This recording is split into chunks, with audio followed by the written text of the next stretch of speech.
Hey everyone, and welcome to the Balanced Bodies Blueprint. I am your host, Vinny Russo. And I'm your co-host, Dr. Erin Stansfield. And we're shifting gears from all the conventional fitness narrative you hear on most fitness podcasts, as our main emphasis lies in preventative healthcare, adopting a holistic approach to nutrition, and challenging the traditional views on various fitness topics. Our mission with this podcast is to provide you with the information you need to achieve optimal health. And on today's podcast, we are privileged with the appearance of Dana Lynn Kaye. I was previously on her podcast a couple months ago. We had a very good conversation, very good flow, and we needed her to come on our podcast and replay that flow that we had together with our conversation. But we have something that's mainly going to be geared towards females, busy females, because we have both Dr. Erin and Dana, both being moms, both being very successful in their careers, and also keep fitness as an integral part of their life. So it's going to be a good conversation. That's really what we're going to dive into. But Dana, before we dive into questions and the flow of the conversation, why don't you just give our listeners a brief introduction of who you are and Devotion Nutrition? Yeah. Well, thanks for having me, you guys. My name is Dana Lynn Kaye, and I am a mom of three. I have, first and foremost, that's, my main job. I have a son who just turned 15, and I have twin girls who just turned 12. And that's been obviously my main job for the last 15 years. But I also, 9 years ago, when my kids were very young, I decided that I needed more on my plate, and I launched my own brand called Devotion Nutrition in 2015. And so the brand is almost 9 years old. And fitness was my passion, but I struggled with my weight the majority of my life. I just had a big appetite. I love food. I had a big sweet tooth, and I loved lifting weights starting at 12 years old, but I also loved eating and bringing everything together with understanding nutrition, lifting weights. That was a battle for me, and it didn't really happen until I started competing in figure, and I really started to understand nutrition better, and I understood the importance of protein. But that still didn't mean that I didn't struggle. And so I developed a protein powder that I call it a functional protein powder, and it can bake and make waffles and ice cream and do all this fabulous stuff. You make some pretty good looking stuff on your page. So yeah. And so my whole slogan has always been have your shake and eat it too. And the double meaning is basically you can have it all. I stopped competing, but I still stayed with fitness modeling, and I wanted to keep my physique after having my three kids, looking great and feeling great. And I did it with the power of protein and feeling satisfied and crushing my cravings when things got, everybody hits that time when you're like, okay, I'm really trying to lose the body fat, but I really could go for some chocolate cake right now. Yeah. So I just kind of merged it all together, launched this brand, and I've just been on a roll ever since. Now, if you look around, everything on social media is about resistance training and having enough protein. And you kind of figured that out, 9 years ago when you created this product. So, and I was even doing it longer before that. I mean, the brand was launched because I was using protein, and people would say, how do you do it? How do you do it? And finally I was like, okay, I should launch a brand because it show people what I'm doing. So yeah. Well, people like yourself saved me because I have a sweet tooth. And so and 9 years ago, there wasn't that much on the market to actually satisfy that, where you can make treats that, had protein in them and still not feel so deprived. So that's awesome. And some of those protein powders, I found a void in the marketplace because there was a big void, like you said, for good tasting protein. I was just going to say, some of those protein powders, they don't even cook well, right? So you make pro oats and they'll bubble over, and it's oh, what is this nonsense? Or you try to make protein cookies and it's just the texture was wrong. So very dry. that. No, my protein has helped. Now I can proudly say hundreds of thousands of people. I mean, really big weight loss successes were really big in the bariatric community. I mean, we've blown up there. Weight Watchers, bodybuilding is where I started, but that's not where my brand, people with diabetes. I mean, a lot of people who really do want to lose the weight, but they love food and they don't feel like they need to, it's not fair to always, feel like you're sacrificing something. And oftentimes when you're on a caloric deficit or you're trying to lose weight or control, your diet, a lot of things feel like they're off limits. And, I understand that we shouldn't say that there's good foods or bad foods, but like, no, I can't eat chocolate cake every single day, like the real thing. And I can't, it's like, let's be realistic. And so that was like my way of kind of like hacking the game.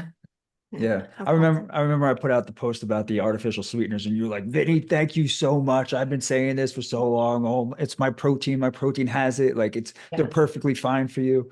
Yeah. Yeah, I remember Yeah. that. Yeah. I launched with a stevia protein and a sucralose protein. I had 2 SKUs of each, and people would buy the stevia protein thinking it was healthier.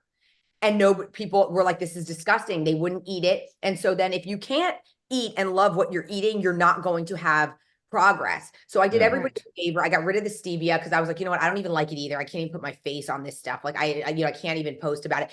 And we have sucralose in my, in a small amount. It's not even listed. It's a very low on the thing, but it's sucralose. It's to, sweet. People are getting massive success. Nobody's dying of sucralose, and nobody's, having all kinds of issues and problems. Like people are actually like really accomplishing their goals. They're loving what they're eating. And, yeah, I don't have anything wrong. I don't have any problems. There's been enough studies done to prove that there's nothing wrong with artificial sweeteners. So when, they're attacked, I'm like, wow, if we actually looked at how much artificial sweeteners have helped people versus, harmed, it's like, it's just it's so sad that people fear monger them all the time when it's just not necessary. Yeah, I think you're like 80% of Dr. Erin's fluid intake Oh, all my is comprised everything of has artificial sucralose in sweeteners. Yeah, same. I'm drinking a big Hydroplex right now. My new hydration. I have a hydration stick pack line, and it adds sucralose in it. I'm like, I do drink a diet soda a couple times a week at night. Like some people pour a glass of wine. I take a wine glass and I put a diet soda in it. It just, I like to sip on it while I'm That's great. cooking.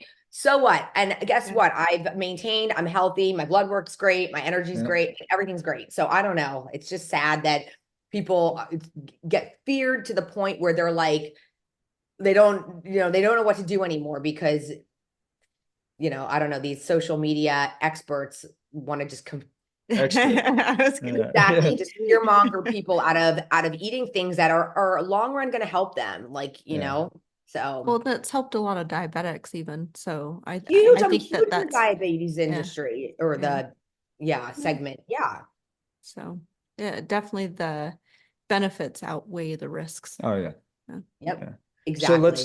So we're hearing a little bit of your story, but what was the main thing that inspired you to create Devotion Nutrition? Was it really just because you're like, well, I want to stay healthy and have something that tastes pretty good that it can actually satisfy what I want? Or was it more or less like, I want to help people? What was the main thing that really inspired you to create it? It was a selfish thing. I mean, I come from 3rd generation in the flavor industry. My parents own one of the largest privately owned flavor manufacturers in the world. And I had access to their lab. I was using other protein powders. I would buy one after another, and I thought they were all disgusting. I couldn't stand it. I had them lined up on my counter. I would get excited, bring it home, and they all were gritty. They all had that dairy protein taste. I would put puddings in them. I'd put diet sodas in them. I would do anything to try to get the protein down. I thought that they were I love disgusting. it. And so when I wanted to get in the best shape of my life after giving birth to my twins, because I was about 210 pounds, I went into the lab and I was like, okay, I need protein and I need caffeine. And so I made my own protein blend with the lab that had caffeine in it. They made it in a big blue bag. I took it home and I was competing and I was using my own I told them what I wanted, what protein, whatever. And I was like, this is really good. But then I started adding pudding to it to make it into like ice cream at night. Cause when you're competing and you start getting like, oh my God. So then I was like, ooh, if I add pudding to it, I can get thick, and I'd make it ice cream every night. And then I also started to like play around with making pancakes, and I was making proffies. And this is back in 2012. So it was 3 years before I even launched my brand. And then I'm like, I'm onto something. And meanwhile, people were watching me melt away. They're seeing me pregnant with twins and like, oh God, poor Dana. Like I was 210 pounds. I'm like filled out, swollen. And then all of a sudden, there I am, like showing up, like leaning out, like getting ready to compete. I got down to 123, stage ready within a year of giving birth to twins. And people, Wow. That's crazy. That's what are you amazing. doing? Yeah. And the moms at preschool, because my son was 3, they were like, what are you doing? And here I am, like wheeling the twins around. Like, they're like, didn't we just see you? Like, totally looking different. So everyone kept asking me what I was doing. And after a while, I was like, gosh, like I got something good here. And if I really I take all these different protein powders and the things that I like from each one, and I started to like print out all the labels, and I'd be like, okay, what makes this one really good? Okay, what makes this one really good? And I started to like kind of come up with my own formula.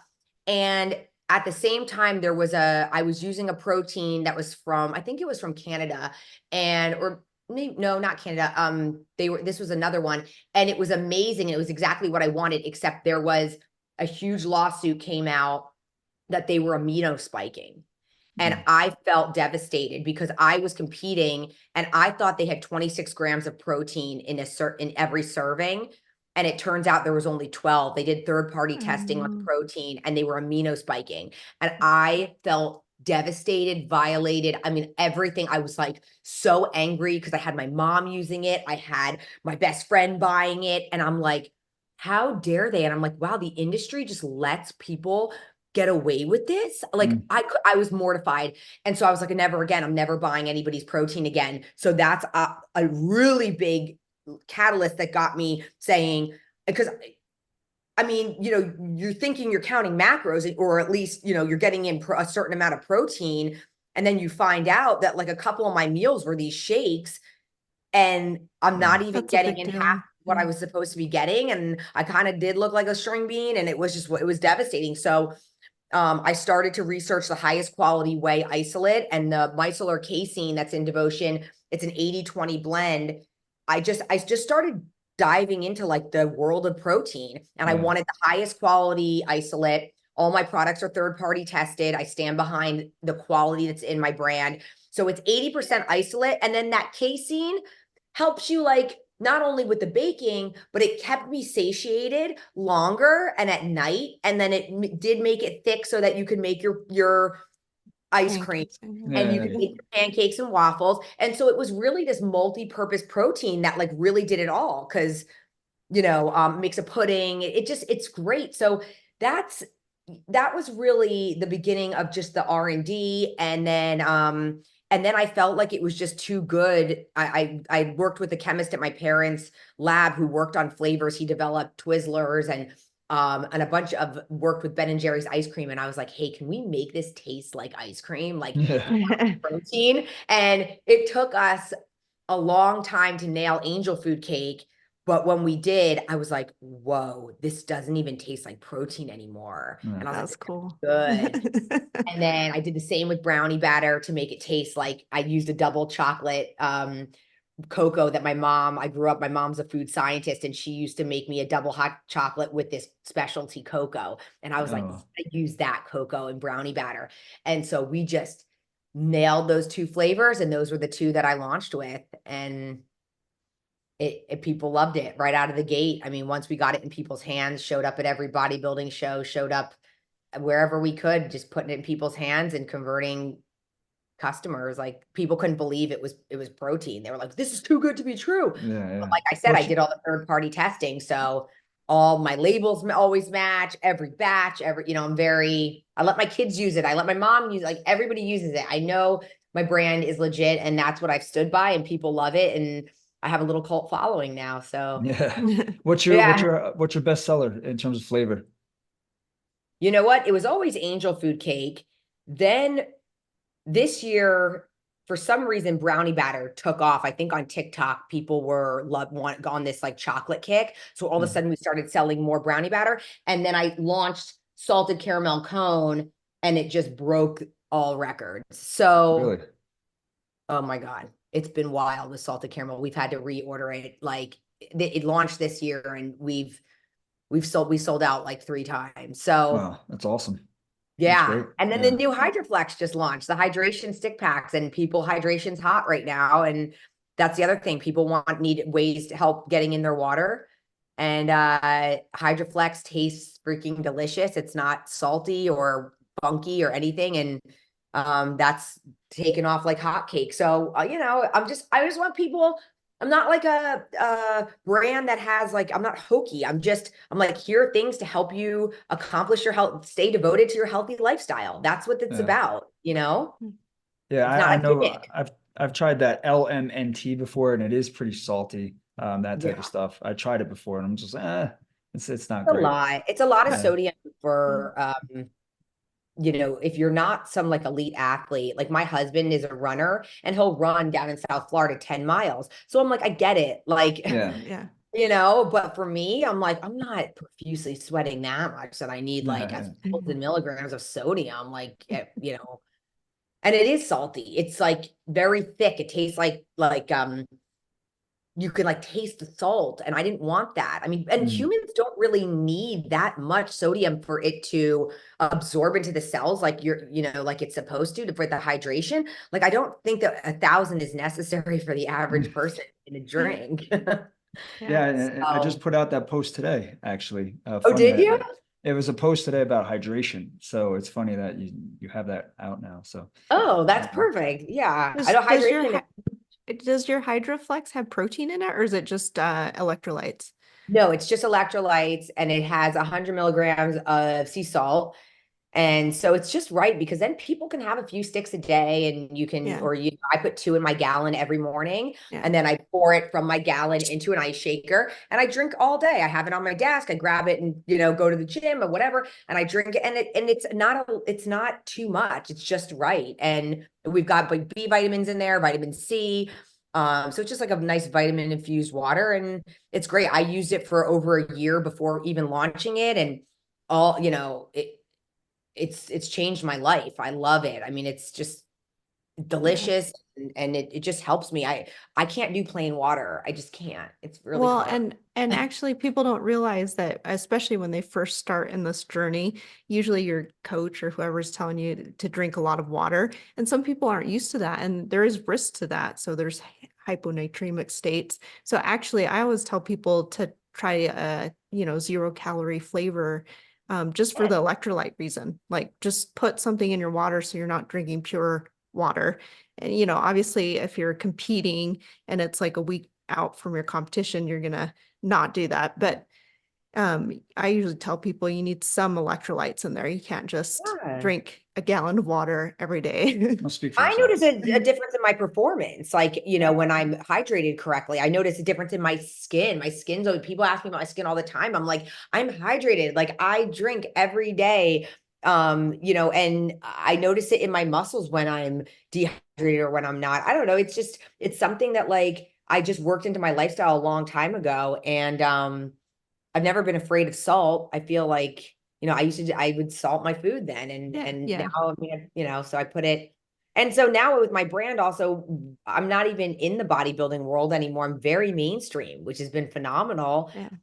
And so I don't hear all that anymore of my coach says I can't have this, my coach says I can't. It's Yeah. like, So you don't yay. have to deal with the headache anymore. I got Oh, it. and I'm like, okay, because your coach says, and your coach says, meanwhile, it's like, I know when people are competing and they feel like their coach is like the all like, but I'm like, Yes. come on, like that it's not gonna hurt you. Like put Yeah. Yeah. salt on your green beans. Well, I think that's a good segue into going into one of our topics, which is because you just talked about, how it really changed your life. So let's talk about your life changing when you had kids.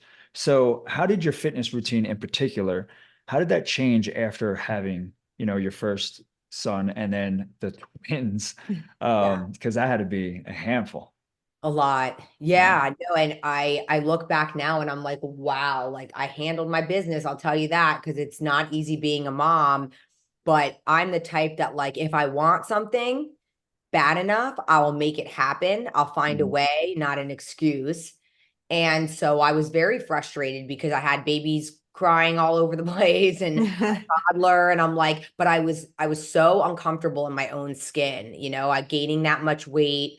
Um, and just feeling like I was like, "Ugh," and I didn't feel like I could be the best mom. Like I was so worried about feeling comfortable in my body and my clothes. And I was just like, Dana, you've got to get yourself comfortable again. You've got to get yourself feeling great. And rather than a lot of times, like people would make excuses like, well, my baby wakes up, da, da, da, da, or I'm just not a morning person, or I don't have the time. Like I was like, okay, when can I make this happen? When am I gonna work out? And I would find ways like, okay, if the babies are all getting up at 7, because once everybody hit 3 months, I was very good with a sleep schedule. I'm like, then and I couldn't working out late at night. I'm just zapped. I was like, okay, I'm so tired from like working and the kids and everything. So I was like, my window is like 5 a.m. to 7 a.m. because then the kids are going to get up. So that's when I have to take care of myself.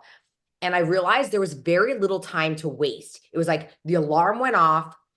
I always say I would put blinders on. It was like few times I had to miss it and feel awful. And that feeling of missing your window to get your workout is like, you're It's like, terrible. God, like it's terrible. And I would take that feeling and I would like remember that feeling. So when the alarm went off, even if I was freaking exhausted or had a rough night, I would just be like, I would remember that feeling of feeling so disappointed that like I missed my window. And I would get up in New Jersey in the dark, usually in the cold because it was so cold there in an old house. And I would just put my blinders on and I would get dressed half asleep. I don't even know if the outfits matched. And I would get downstairs and I would already have my coffee prepared in the coffee maker. I would just press the button. Like I did a lot of preparation. Like I would prepare the night before so that everything would go smoothly, hit the button, I'd have my coffee, and I would know that by 5:20, I better be on that machine. Mm. And I would already have my like headset charged, my stuff ready, and I would go upstairs. I did have like this little Bowflex that my ex bought me after my son. It was what I asked for. And so we had this like little home Bowflex like up in the guest room, and it would be dark and I would creep upstairs and I knew that I had to get on there by 5:20. And I knew I had like 30-40 minutes to do the cardio. I knew I had to then like have a little time to stretch. And then I knew I'd have to come down, get myself quickly showered, changed, and be ready for the kids. And it was like, if I didn't stick to that, I couldn't like start checking emails. I couldn't start playing on social media. I had to be like, this is the structure. This is what I have to do. I am on a time crunch. And if I wanted to get it done. And so sticking to that type, now life isn't perfect. Stuff happens. Babies get up and start crying. Stuff happens. But like for the most part, I was structured. And if Mhm. I had a double stroller. So if the weather was nice, I would sometimes, fit it in that at night I would take a really long walk with the babies. And whatever I had to do, I just found the time rather than like, I understand that people have like things, but like instead I would just look at my schedule and be like, where can I fit this in? And how can I make it happen? And sometimes it was painful and I had to just like suck it up that like, well, I didn't get it in this morning. It's late. I'm going to go upstairs and just walk on my treadmill for 30 minutes. I'm just going to do it or whatever I had to do. A lot of food prep. It's a lot of preparation. It's a lot of scheduling. It's a lot of doing things ahead of time. I have a question. Did you like during the pregnancy, because Yeah. twins, that's a lot, and you Yeah. mentioned you gained 210 pounds. Did you try to like work out or do anything as far as diet during the pregnancy? Because it sounds like fitness has always been a part of your life. Yeah, I did cardio and trained with the twins until about 7 months. And then I just got too big and my belly was really heavy. My back started to hurt. Then I couldn't even drive anymore because my belly, I held like way out and I was just like, it was like all belly. And I took Mhm. them to 38 weeks. So, I mean, we went all the way to where the Wow. doctor was finally like, okay, you got to just take these girls out. They don't even want to come out. But yeah, I did. I tried to stay active. I gained a lot because of my issues with food. I love to eat. So Yeah. I was working out, but I was also just eating and like, Yeah. you know? It's really hard, and you're supporting babies. And so I feel like it is sometimes difficult. Every pregnancy is different. I remember when I got pregnant, I gained 60 pounds. I had just come off of a competition and I had one baby Yeah. in there. So, and my weight was, I was underweight for, problem. I wouldn't say underweight. I'd say my body fat percentage was pretty low to Yeah. get pregnant. So I think, I started eating immediately in that first trimester. And I remember thinking, because I was in my 30s when I got pregnant, I remember thinking, this is about the baby right now. But Mhm. I tried to work out because, that was where I came from, right? Working out and dieting and meal prepping, and every joint in my body hurt. And so I, did what I could, but I kind of surrendered to the fact of this is the baby's time and I'll get after it after Yeah. after I have this child.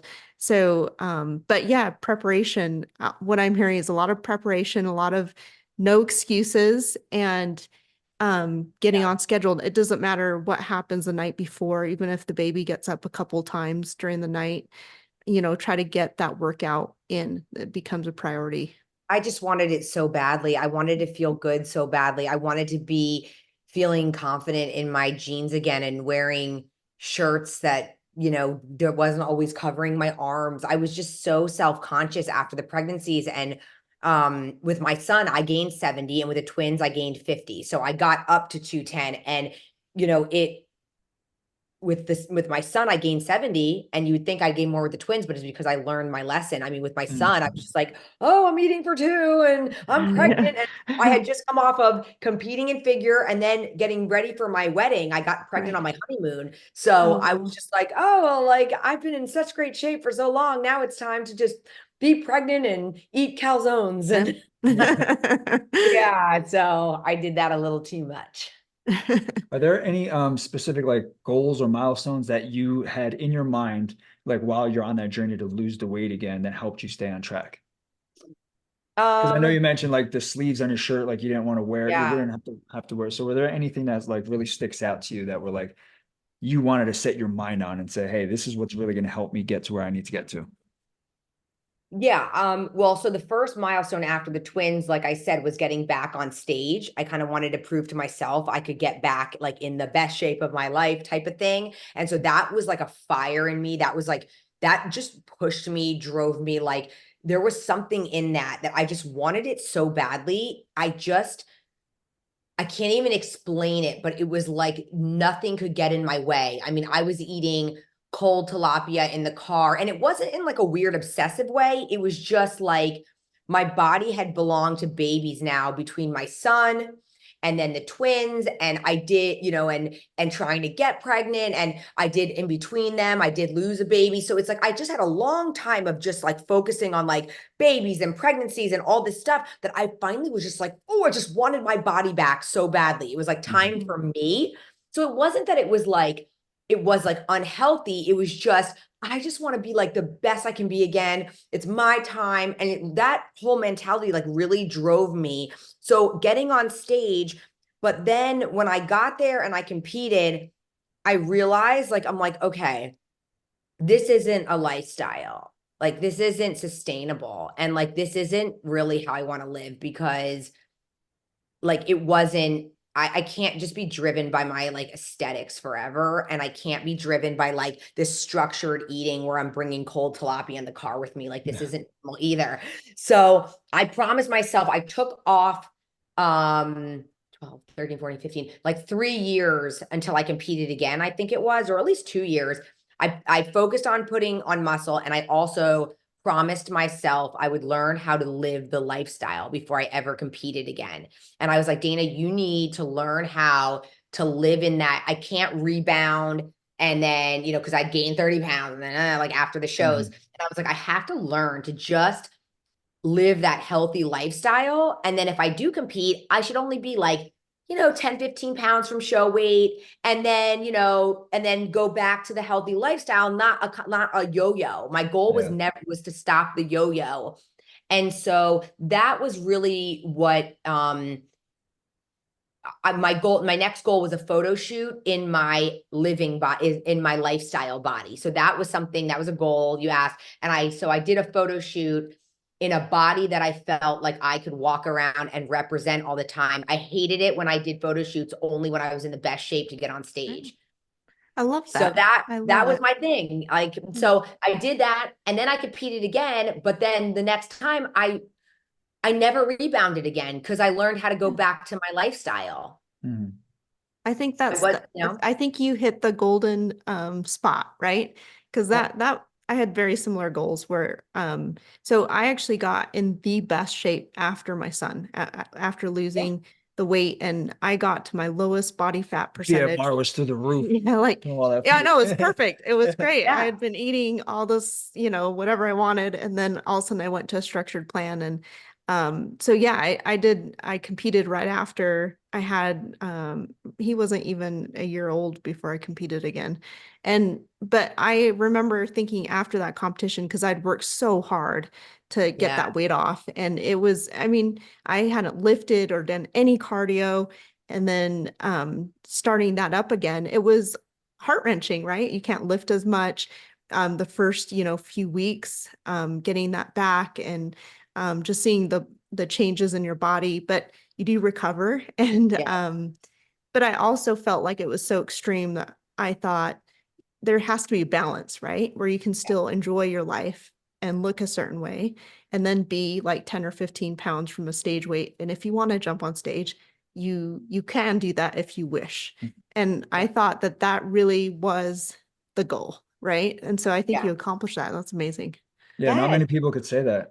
There's a lot of psychological issues with people who do compete, and a lot of food issues, and a lot of body dysmorphia. And when you can find, like she said, like that Goldilocks spot, right? Where you could yeah. I balance called it my both. sweet spot. Yeah, It Yeah. was my sweet yeah. spot. Yep. No Yeah. pun intended with devotion nutrition, by the way. Yeah. No, But when you that's can the find that goal. balance, yeah, when you find that balance, you won the game, plain and Yeah. simple, because you want to compete at times, or you want to get photo shoot ready because it's always been a part of your life. And you want Yep. to, there might be times where, like, I'm doing stuff now where it's like, I want to just prove that I could get there again, right? Like Yeah. I want to get there. I like the challenge. Let me do it, right? Yep.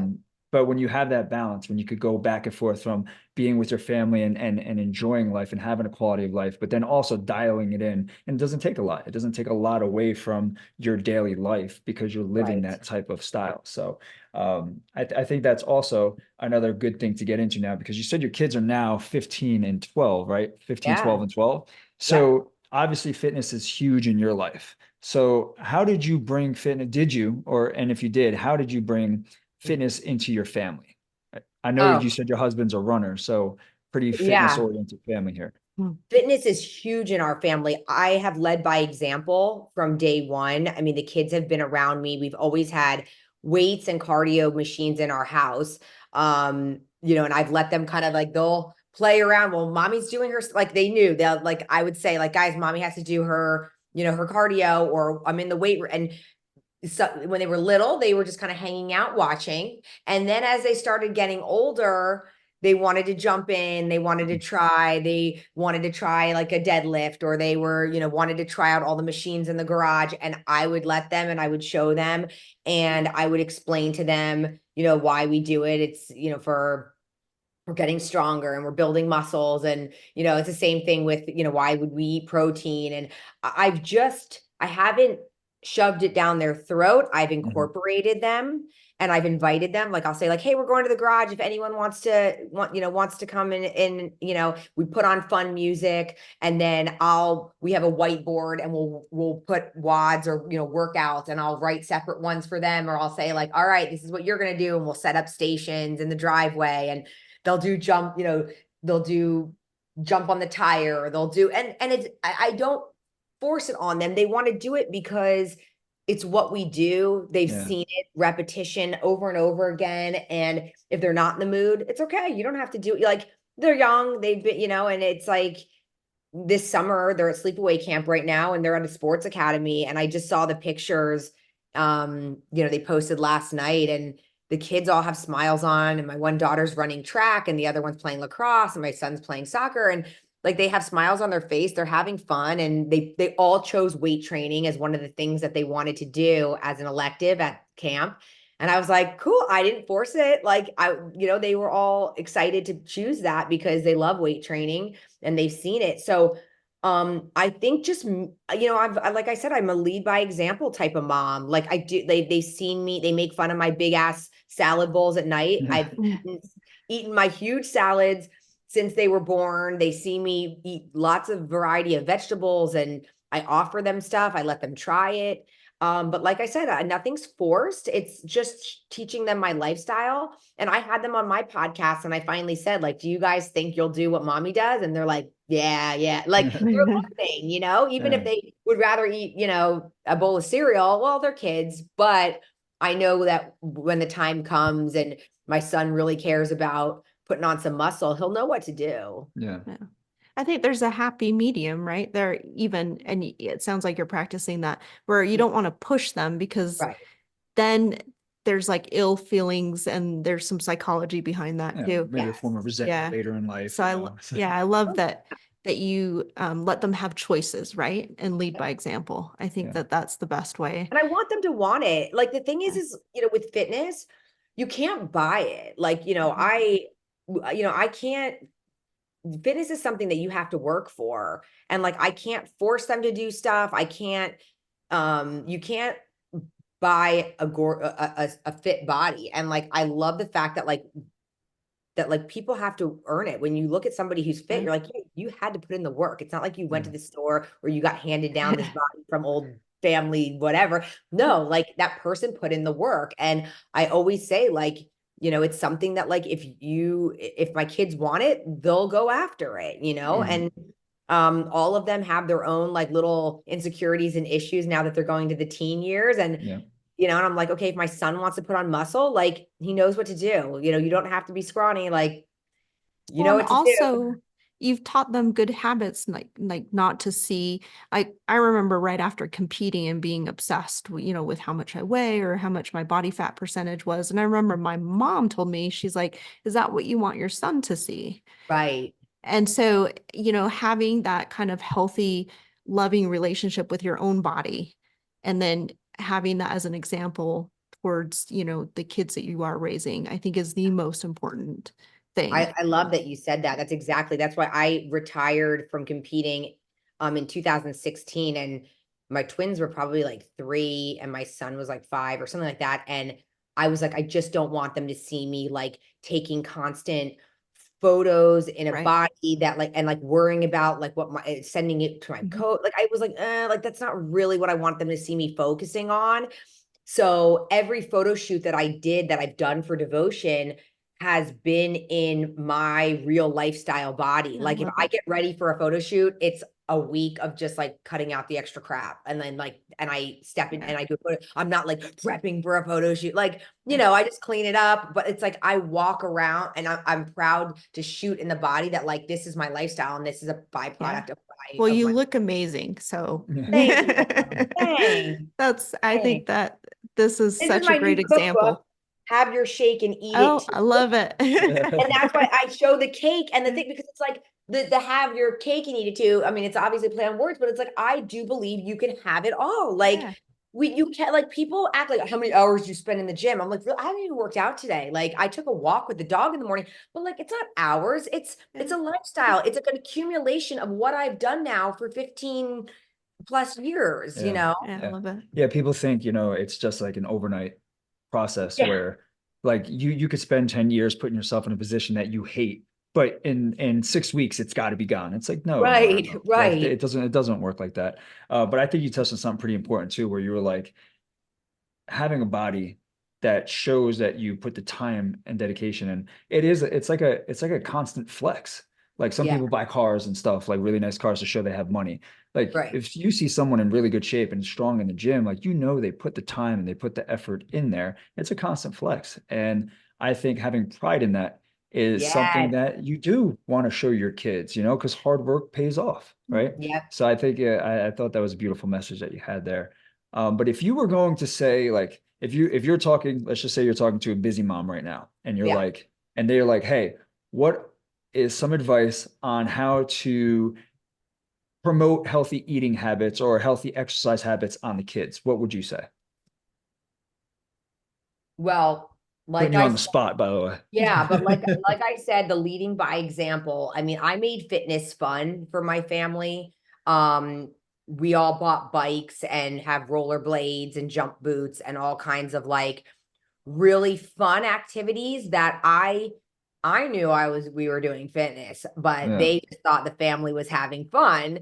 And and I'd be like, yeah, let's go rollerblading. Like, all right, let's try to do like 3 laps around the block, knowing it was Yeah. like a good like mile and a half. And it was like, and they're having fun. And we did a lot of dancing and playing music and just incorporating like a really active lifestyle. And then same thing with like the way that you cook for your family. Is this answering the question, by the way? It's Yes. like, Yeah, no, it is because you're is saying it, like incorporating healthy exercise habits, make it fun, yeah, right? Like have right. It's fun like, doing it. Like, it's fitness, but they make it fun for them so they enjoy it.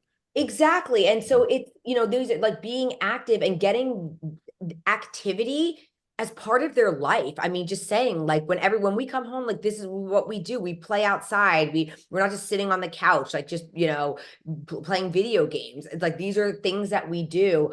And then, with nutrition, always, even if I knew my kids weren't going to eat it, I always introduced balance on the table. Like I always made sure like there was a vegetable, even if I was like, Mhm. no one's going to touch this. Like the kids are so big right now. But I would still be like, everybody, guys, just try. I just want everybody to try one bite of this. Or, I mean, I had some of the funniest videos where I made them like stuffed peppers and they all like sat there like, Yeah. what is this? What I am not, like they just want mac and cheese. And I know it. Yeah. My parents will be like, we can't get my kid to eat it.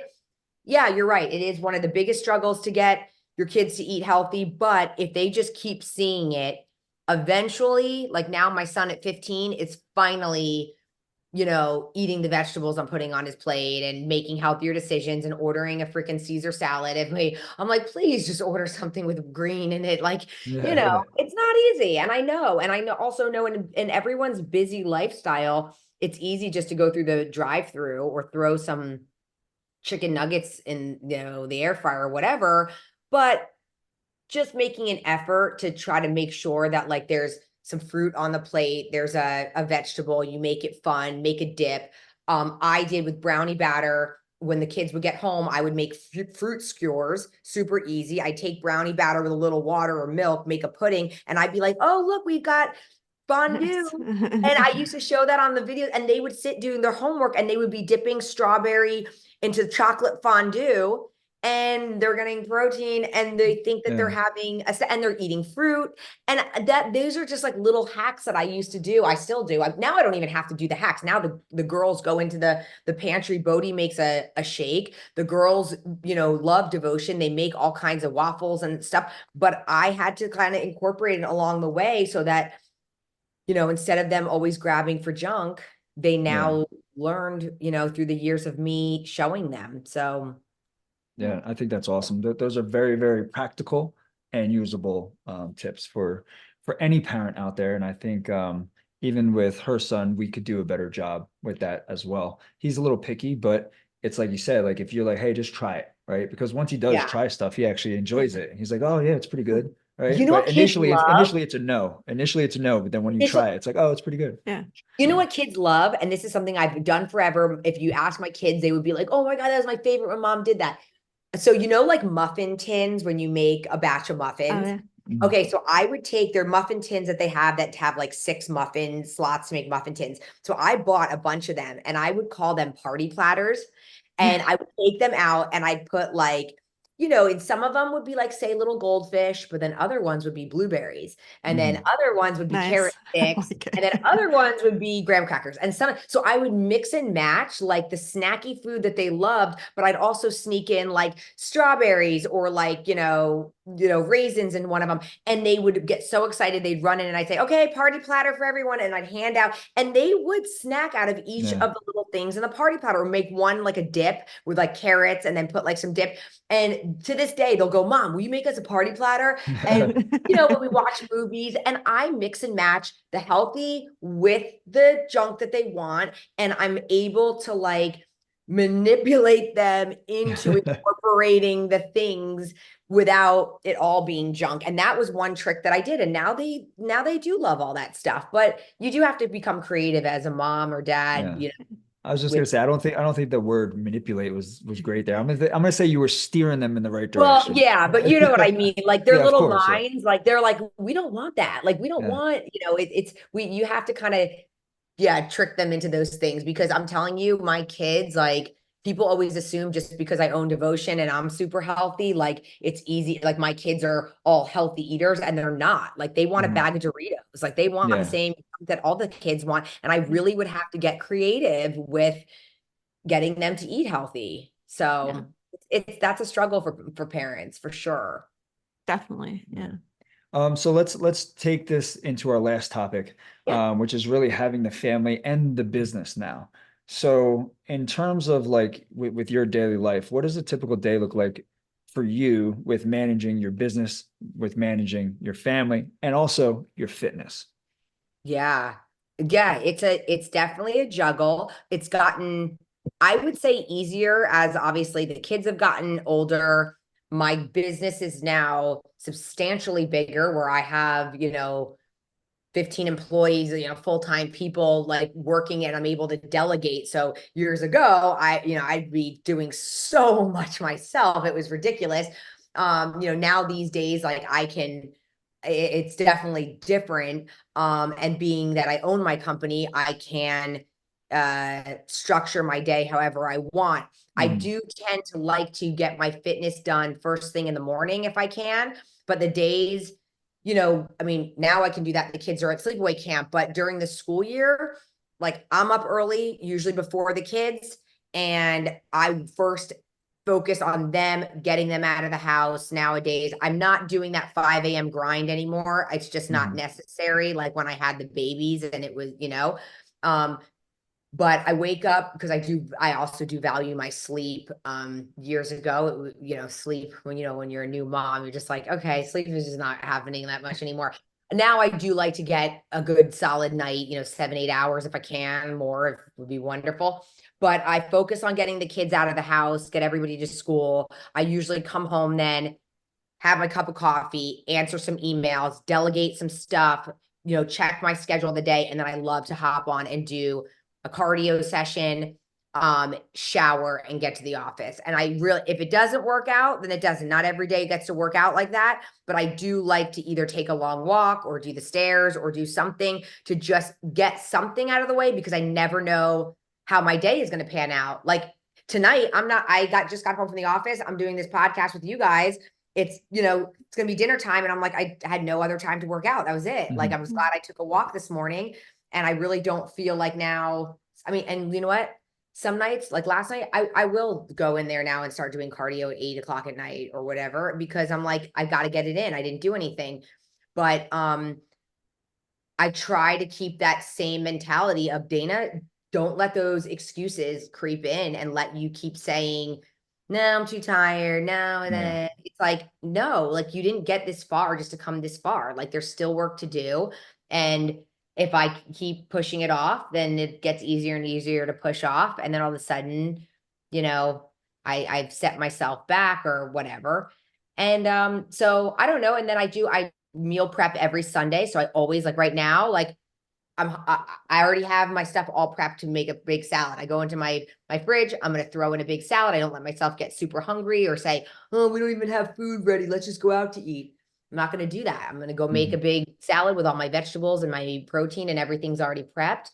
Um, yeah, it's still that same structure. I focus on my work all day long. I do work, like an entrepreneur, so almost 7 days a week all the time, but I have made boundaries. I don't work in the kitchen anymore. I used to work at the counter and try to multitask a billion things at once Mhm. with kids screaming and I'm answering, I used to do my own customer service. So I'm answering customer service. I'm answering my employees. I've got the kids yelling at me. I don't do that anymore. I created an office in another room. I leave it there. I focus on my family, get everyone settled, and then focus on my work. And I try to stay focused and not dilute myself and not let that overwhelming feeling of so much stuff going on at once I've had to learn the hard way where it's like, oh my gosh, this is too much. And I just feel overwhelmed. And so you gotta strategize like what works for you in your life and set boundaries as far as, I'm going to shut it down at a certain time and then Yeah. that's it. Yeah. I'm going to say, as an entrepreneur myself, having that separation between where you work and where you do other things is so important, because I used to do that stuff too. Like I'd be in the kitchen or I'd be in my bedroom, and it's like there's such a different vibe when you're like, no, like my bedroom's for me to relax. It's for Yes. me to go to sleep. It's not for me to think about doing work. And like when I brought it to an office, or like when I lived in New Jersey, it was always me going to a coffee shop and I'd have a cup of coffee, but that was like, I'm ready to work. And it was such a different vibe, and it was so important, and just in that aspect for my psyche alone, because I didn't want to look at my bedroom and say I might have to do some work. No, I want to look at my bedroom and be like, I'm going to fucking bed, you know. Yeah. So, Yeah. You're relaxing. It's where you unwind. You're not like thinking about work all the time. I mean, yeah, you know what? In a perfect world, that's how we should be. And as entrepreneurs, stuff will happen, and sometimes you will have to break your rules, but to try to implement that stuff as much as possible really makes life a lot easier and more enjoyable because yeah, I mean there were years that I didn't even have holidays off. I mean, I couldn't even relax. It was nonstop, and to not have any yeah. break in like separation in work and personal life, She it would give me starts to. she would give me some shit with working on vacations. Like we went to Spain, we Yep. went to Italy, and I'm doing check-ins. And I'm a big Yeah. proponent of leave yeah, work at yeah, work. yeah. Why are you doing that? I'm like, well, because I told them I would, you know. And so Yeah. she's like, you could Yeah, tell them that you're not going to too. I'm pretty sure they'd understand, you yeah, know. yeah. Yeah. So And it's a lot of times it's for our mental to get it off of our, like it's in your head and I'm like, let me Oh, just do this, yeah, let me just answer this so I can like step away. And that's why a lot of times when I said in the morning, I'll answer emails before I get on cardio, because if I'm on cardio, I'm thinking, oh my God, I have so yeah. many emails. yeah. What's going You on? gotta What's answer it. Yeah, today? So I take care of the stuff. I delegate. I'm like, okay, I know what's happening now. Let me get my workout done and I can enjoy the workout because I already got those things out of the way in the morning. Like I've already, right. yeah. Speaking of that, do you have any tools or resources that you could share to kind of get in a way where you could prioritize some of the work stuff versus family life? Ooh. Like, are there any good apps that you use or personal organizer? Oh man, well, I'm so old school. I just ordered another one today. This is because it's almost right. I use these academic planners. This is Oh, I my love it. Amazon, like whatever. And like I'm really big at, and it's so funny, like I love seeing my week in front of me. And then like I'm really big where it's like, here's every day of the week. And then I will make a list every day with check mark. Yeah, I love it. Yeah. Yeah, I do that too. I do So the like, same thing. I like like to I don't, cross things off. yeah. And I want to The see dopamine it. hit. Yeah. Yes, and I put the time and I want to see it. And you know what? I'll put like walk the dog 2 miles. I'll even put that Yeah, because you that can means check it I off. am scheduling it. And Yeah. if I have it on the schedule, I'm going to make it. And I can also see where can I make that happen? Like, Right. okay, so I've got calls here and here, but ooh, I have 30 minutes right in between that I should get up and get some steps and walk the dog. Great. If I'm working from home or whatever. So it's like, I really, apps, and then I'm tied to my phone. I'm always going back to my phone and I Yeah, hate always having to look at my phone. So there's something about writing things down, checking it love off. it. And Yeah. so I just ordered another one of these today. I'm right at the end. This is an academic planner and I carry this with me. And every morning, this is like also you get it out of your head. Like you Yes. just dump Yeah. everything, It's a write it brain down. dump. Yep. Yeah. I love Yes. And then I that. just Yeah. feel like good, like let the book have it. Like I don't Yeah. need it in my head. Yeah. That's great. That's I think that's awesome. great. So Yeah. what I hear from this entire conversation is that, number one, you keep integrity, you keep your integrity, because if you say you're going to do something, you're going to do it. And a lot of that has to do with the many years of practice and discipline, right? So you practice and discipline and building it to the point of no return. It helps you keep your own integrity, but you also need structure. And without structure, I feel like you might feel like you're going to go in a bunch of different directions because that's the way your mind works. So what's the based off of this conversation, if you could take like the most important pieces of advice that you could give to mothers, or even parents in general who are struggling to balance fitness with their other responsibilities, what would be the few important pieces of advice you'd give them? Well, if you're really far from where you want to be and you feel very overwhelmed and you're like, oh my God, I just have so much on my plate. First of all, start small. Like, don't bite off more than you can chew.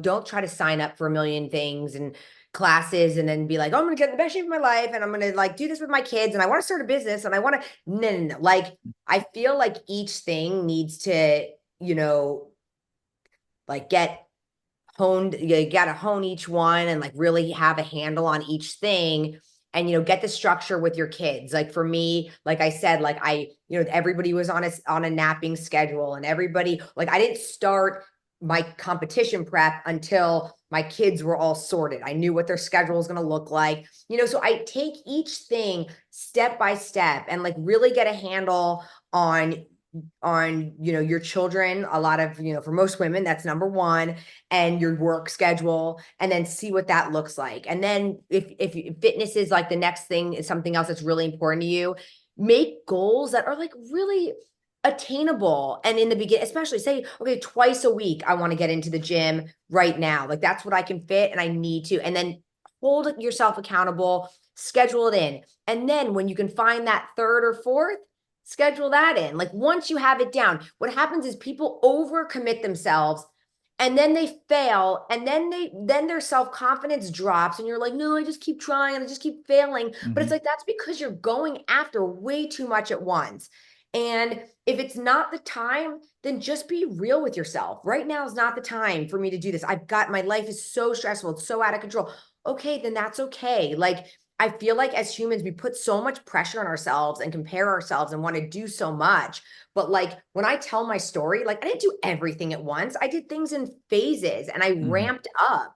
I didn't start even prepping for until my twins were 7 months. Like I had to get everything flowing and then I added things in and then I added things in. And then, if you throw too much on yourself, it's just, yeah, it's too much. And then something falls to the wayside, something gets overlooked.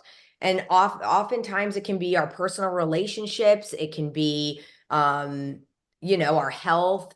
Then we're not sleeping enough. And so just be honest with yourself on what you could handle, set small, realistic goals, and then just keep adding and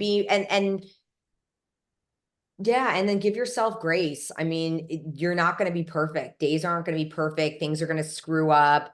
Babies are going to, get sick and kids are going to have, and you're not going to make it to the gym, even though you planned it. Your kid, my daughter broke her arm. It's like, oh my God, I was in the emergency room. Okay. Like that's life. So just learn to also roll with it and learn to be really flexible in your inflexible life. I mean, I don't know if that makes sense. Like be rigid, but then learn to also like flow, and go with the flow and know that like life is gonna throw you wrenches and you got to learn to still make your stuff happen. So Yeah, I think that's very realistic and very yeah. real advice. Because even if you look at like people who just try to start everything January 1, they try to start everything all at once, which is why everyone fails. It's like they're on a diet, they're at the gym and they're trying to go 6 days a week and they're doing a cardio regimen and they have to get their step count and they're trying to do all these checklists. It's like take it one step at a time. Once you nail one down, then stack something on top of that. But take it just like piece by piece until you could actually create that picture from all these little puzzle pieces that you put together. So I think that was very, very realistic and real advice because I mean, you just see it alone every January 1 till about mid-February, when people just feel so overwhelmed and then they give up. And then, like you said, they hate themselves. And it's like, Yeah. You now set you're talking yourself shit up about for yourself. failure. It's like people try to do too much. I'm like, so if you weren't doing that in December, suddenly you're doing all of that in January. Like if you weren't, it's like, what? Like you're just going to change, you're just going to flip from being like not into fitness at all to being like a freaking fitness superstar in January. Like, no, like just start, with little things. I mean, I don't know. It's just, that's why we see so much failure in January too, because they peter off. They weren't doing it. It wasn't a lifestyle. So it's like trying to do the minimal effective dose here. Like do the minimum that will actually keep you moving forward. Like you said if you could make it to the gym 2 times a week, that adds a lot of room for flexibility, because if your kids get sick and you can't go on Monday, well, guess what? You still have 6 other days to fit 2 workout days in. So you give yourself that leeway, you give yourself that flexibility. Minimal effective dose here. Love that advice. Yeah. Yeah, And make sure you do great. it. Yeah. Make sure you do it. I Yeah. mean, and 2 is better than 0. It's like, well, people say, well, Yes. that's not really enough. Well, I mean, 0 isn't really good either. So try to Yeah, even try to 10 do. minutes, even a few Yes. minutes. Yeah, Yes. just go for a walk or Yeah. do something. I was Totally. reading this one article, and this guy, he was very realistic with what he wanted to do. And his thing was, I need to get in a car every morning and just drive to the gym. I need to make that a habit, because once I get up and I know I got to go, he would go in, he'd say hi to a few people and he'd walk out. And it was like, well, what are you doing? And Yeah. after 3 months, he was then now in the gym for like 30 minutes every time he drove, but the driving became a habit, and he was just stacking on top of those habits. And it's like you said, it's like, well, 2 times is nothing. Well, driving to the gym is nothing too. But if you look at his lifestyle now, by taking the time to dedicate to building that habit, now he has to drive to the gym because it's part of his habit. And now he goes inside and now he knows how to work out. And now he's living this way better, healthier lifestyle because of that one simple habit that everyone said was stupid in the beginning. So, Yeah. yeah. Yeah. Let's end this conversation by telling our listeners where they could find you, like your Instagram, any type of your websites, and then also where they could buy Devotion Nutrition. Yeah. So to find me, my personal page is Dana Lynn Kaye, but Devotion Nutrition, that's the handle for Instagram, TikTok. We're really big on TikTok now. And devotionnutrition.com is the website. We've got a recipe section that's phenomenal if you need some inspiration on some yummy things to make with Devotion. I mean, you can make a shake with it, of course, but we've got, my new cookbook coming out. It has 300 pages That's awesome. of like phenomenal, my loaves, all of my That's things. awesome. Yeah. Yeah.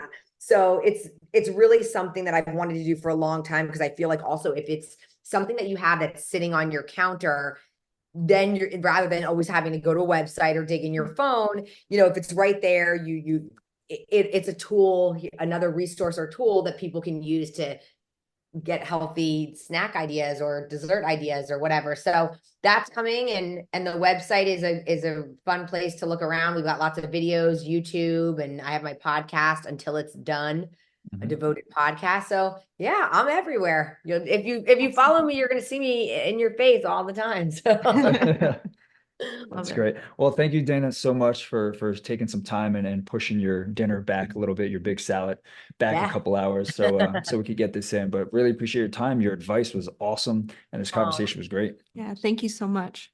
Thanks for having me, you guys. So on behalf of Balanced Bodies, we just want to say thank you for joining us on this episode of the Balanced Bodies Blueprint. We are committed to bringing valuable content. And if you enjoyed today's episode, we'd greatly appreciate it if you can take a moment and like it and leave a 5-star review. On Apple, just go to the show, scroll down to the bottom and rate it there. If you're on Spotify, go to the show's page, click the 3 dots, and you can rate it there as well. And if you believe in the power of knowledge, share this episode on your social media to try and get the information out there to as many people as possible. And as you navigate your own path towards better health, remember that Balanced Bodies is forever in your corner. See you all next week. The podcast content may include discussions of medical topics and health-related information. However, the information provided should not be considered exhaustive or complete, and it should not be relied upon as a substitute for professional medical advice or treatment. Always seek the advice of your physician or other qualified healthcare providers with any questions you may have regarding a medical condition or treatment.